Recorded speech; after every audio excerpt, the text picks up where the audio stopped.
Hello. അപ്പോൾ ഇന്ന് നിങ്ങളെ ദോശയുടെ കുറച്ച് മാവ് ബാക്കിയുണ്ടായിരുന്നു. അപ്പോൾ ഇത് വെച്ച് ഒരു ഊത്തപ്പം, സ്പെഷ്യൽ ഊത്തപ്പമാണ് നമ്മൾ ഉണ്ടാക്കാൻ പോകുന്നത്. അപ്പോൾ സിമ്പിളാണ്. ഇതിലേക്ക് വേണ്ട സാധനങ്ങൾ ദോശയുടെ മാവ് തന്നെയാണ്. ഉപ്പ് ചേർത്ത് വെച്ചിട്ടുണ്ട്. പിന്നെ സവാള അരിഞ്ഞത്.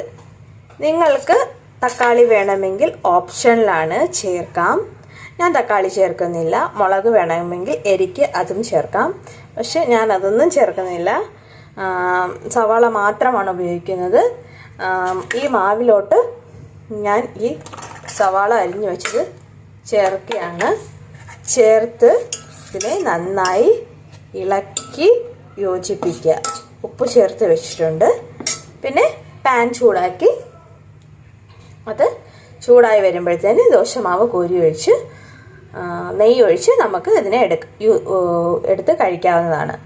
അപ്പോൾ വീഡിയോയിലേക്ക് പോകാം. ആദ്യം കുറച്ച് നെയ്യ് ചേർത്തു. ഇനി ദോശമാവ് കോരി ഒഴിക്കാം. കുട്ടികൾക്കൊക്കെ ഇത് ഇഷ്ടപ്പെടും. ചെറിയ തീയിൽ ഇതിനെ വേവിക്കണം. കുറച്ച് നെയ്യ് വേണമെങ്കിൽ മുകളിൽ കൂടെ ഒഴിച്ചു കൊടുക്കണം.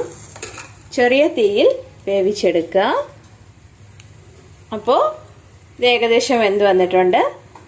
നമുക്ക് ഇതിനെ മറിച്ചിട്ട് വേവിക്കാം.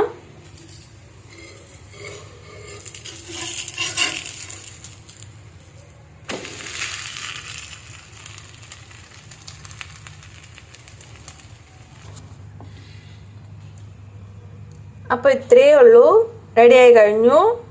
നിങ്ങൾക്ക് ഇത് ചട്നിയുടെ കൂടെയോ ചിക്കൻ കറിയുടെ കൂടെയോ മീൻ കറിയുടെ കൂടെയോ ഒക്കെ ഇത് ടേസ്റ്റ് ചെയ്യാവുന്നതാണ്. വളരെ ടേസ്റ്റി ആയിട്ടുള്ളൊരു ഊത്തപ്പമാണ്. Thank you for watching video.